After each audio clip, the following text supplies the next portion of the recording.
Bonjour, je suis Lo, peintre de marine. Aujourd'hui, dans l'art class Peindre avec l'eau, 5 conseils pour créer un carnet de voyage. Tout d'abord, qu'est-ce qu'un carnet de voyage en fait? Un carnet de voyage, c'est un journal intime, visuel, graphique, peint, dessiné, réalisé au jour le jour pendant que vous êtes en déplacement. Grosso modo, c'est le carnet de voyage. Évidemment, il peut se décliner en un carnet qui relate votre vie de tous les jours, mais restons concentrés sur le carnet de voyage. Donc, premier conseil. Tout d'abord, il faut choisir le bon matériel. Il faut être confortable avec la dimension et le type du papier de votre carnet. Optez pour un grammage épais avec une bonne résistance à l'eau. Si vous faites de l'aquarelle ou de l'encre, comme 300 grammes, ce qui est mon cas. Sinon, un papier plus lisse si vous utilisez des stylos-billes, des feutres ou un papier intermédiaire pour les crayons de couleur, afin d'assurer une bonne adhésion du médium sur le support. Il faut savoir que certains papiers sont en effet mieux adaptés que d'autres selon le médium utilisé. Par exemple, un papier lisse n'est pas indiqué pour du pastel sec ou du fusain. Il faut que votre carnet soit pratique et facile à transporter. En ce qui me concerne, j'en ai plusieurs de dimensions différentes, selon l'utilisation que j'en fais. J'ai un Moleskine pour les petits croquis au stylo-bille ou au stylo feutre à pointe fine. C'est dans celui-ci que je prends mes notes visuelles ou que j'écris ce qui me passe par la tête. J'ai un autre qui est un Pantalique de 5 par 8 pouces pour des scènes à l'aquarelle. Il a 48 pages, l'épaisseur du papier est de 300 grammes. Il est parfait pour les aquarelles que je fais. Il me permet de travailler à mon rythme, de revenir sans cesse sur mon aquarelle parce qu'en fait j'ai le souci du détail.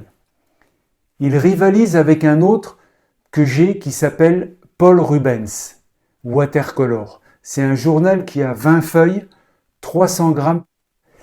J'aime bien les deux. En fait, il faut vraiment aimer son carnet. Il faut vraiment avoir du matériel qui nous donne envie d'aimer notre matériel. C'est important. Je le dis souvent en fait, mais on travaille mieux quand on a du matériel qu'on aime. Ils sont pratiques et faciles à transporter. J'ai aussi mon propre carnet d'aquarelle que j'ai fait moi-même à partir de papier aquarelle que j'ai plié en deux. C'est un carnet maison qui a une reliure cousue. Il est plus carré que les autres et plus rustique. Il a beaucoup plus de pages. Je le traîne partout où je vais. Il sert à faire des croquis aquarelles, des petits dessins. C'est un peu mon bloc-notes visuel. Je vous montrerai comment en réaliser un dans une prochaine vidéo. En fait, c'est vraiment un carnet que j'ai fait pour moi parce que je trouvais que c'est vraiment la dimension que j'avais envie d'avoir et le nombre de pages que j'avais envie d'avoir. C'est un carnet qui me ressemble en fait. Pour les pinceaux, choisissez la taille la plus polyvalente ou à défaut 3 tailles différentes pour couvrir l'éventail des possibilités, c'est-à-dire un petit, un moyen et un gros. Adoptez une palette restreinte de couleurs essentielles à votre sujet. Assurez-vous d'avoir suffisamment de papier et d'eau si vous travaillez à l'aquarelle. Pour l'aquarelle, il existe des kits très compacts avec 12 couleurs de base qui peuvent être un choix stratégique en voyage. Moi, j'utilise un kit Winsor et Newton. Certains sont plus petits que d'autres, 12, 15 couleurs. Il faut y aller selon vos besoins. J'aime bien le côté compact de l'objet, de ce kit. J'utilise les mêmes couleurs que pour ma peinture acrylique. Ce qu'il y a de bien avec l'aquarelle, c'est qu'on peut interchanger les couleurs pour composer sa propre palette de couleurs. Deuxième conseil. Ensuite, il faut organiser son carnet de voyage. Vous pouvez y ajouter des notes, des détails, des descriptions. Vous pouvez noter vos impressions, vos émotions, vos rencontres et vos découvertes. Votre carnet de voyage peut ainsi mêler écriture et peinture ou dessin, Une simple légende ou titre évocateur peuvent exprimer brièvement vos impressions du moment. Vous pouvez aussi dater votre page pour la situer chronologiquement, rajouter des détails qui permettent d'insuffler de la vie à votre carnet et de le personnaliser, à la manière d'un journal intime en fait. L'utilisation de la totalité des 2 pages ouvertes devant vous permet d'opter pour un paysage d'ensemble. Mais la page seule a aussi ses avantages.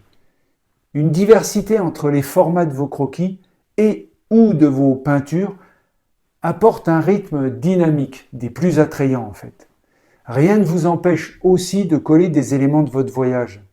Un ticket de bus ou de métro, un ticket de concert, un bout de carte géographique, une facture de resto, votre billet d'entrée à un musée, à un concert, des timbres, des choses colorées, des choses que vous avez envie de conserver et qui se marient peut-être avec vos peintures ou vos graphismes. Ce sont des souvenirs qui resteront. Si vous n'êtes pas très confortable avec l'idée de tout dessiner, un bâton de colle se glisse bien dans un sac.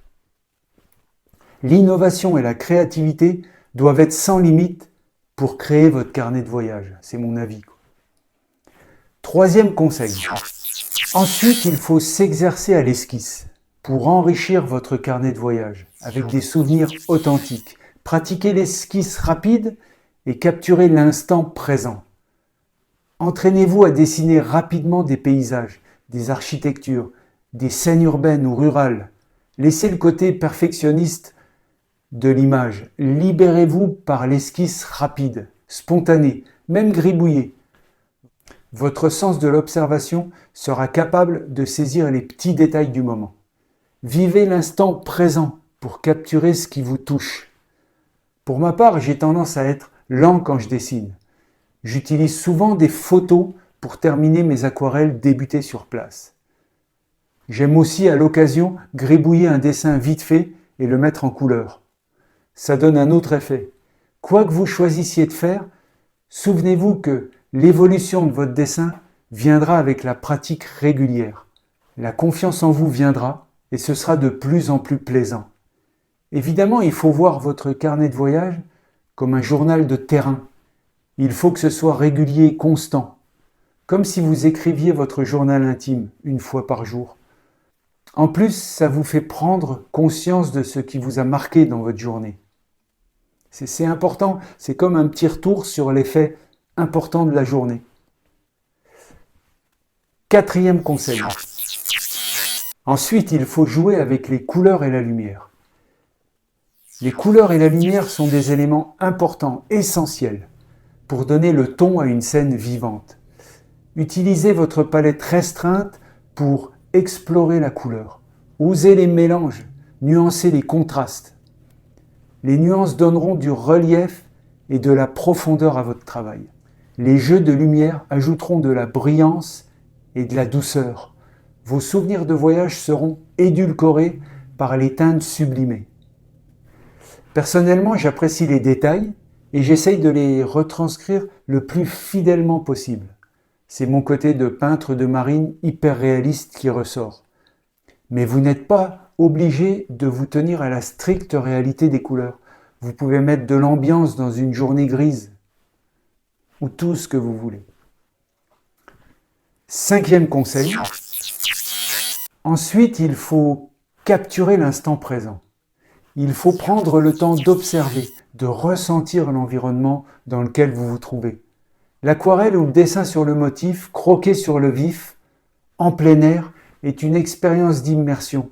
L'atmosphère d'un lieu doit être pressentie.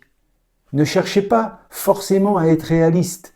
Exprimez juste votre sensibilité dans une expression spontanée, dans un style libre. Pensez aux éléments culturels qui vous entourent, que vous pouvez intégrer dans votre carnet de voyage. Soyez les témoins de votre voyage pleinement vécu. Parce que c'est très très personnel en fait un carnet de voyage. Que ce soit à l'aquarelle, à l'encre, en dessin, car il existe plusieurs médiums secs pour dessiner, ou en peinture qui sèche rapidement, comme la gouache ou l'acrylique.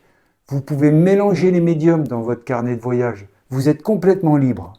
Vous pouvez marier l'aquarelle avec la gouache, qui est aussi un médium à base d'eau. Vous pouvez combiner l'aquarelle et faire des rehauts avec un stylo noir à encre ou avec un stylo à encre blanc. Tout est possible dans un carnet de voyage. S'il s'agit de votre premier carnet, dites-vous que vous trouverez votre médium de prédilection et votre style personnel à travers l'expérimentation de ce premier essai. Le deuxième sera plus homogène, moins hétéroclite, mieux réussi. Vous y prendrez goût. Un carnet de voyage, c'est une œuvre en elle-même. On le garde précieusement. Rien ne vous empêche d'utiliser votre carnet de voyage pour réaliser une œuvre en atelier par la suite, qui sera peut-être beaucoup plus aboutie que votre croquis de départ.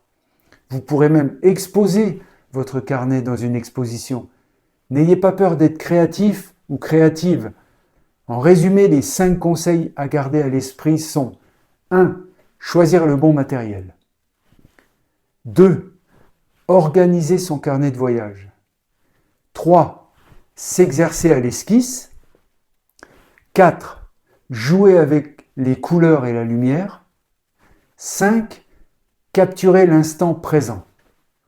Si ça vous dit, n'hésitez pas à me contacter pour me montrer quelques pages de vos carnets de voyage. Ça m'intéresse énormément. Et sur ce, bonne peinture!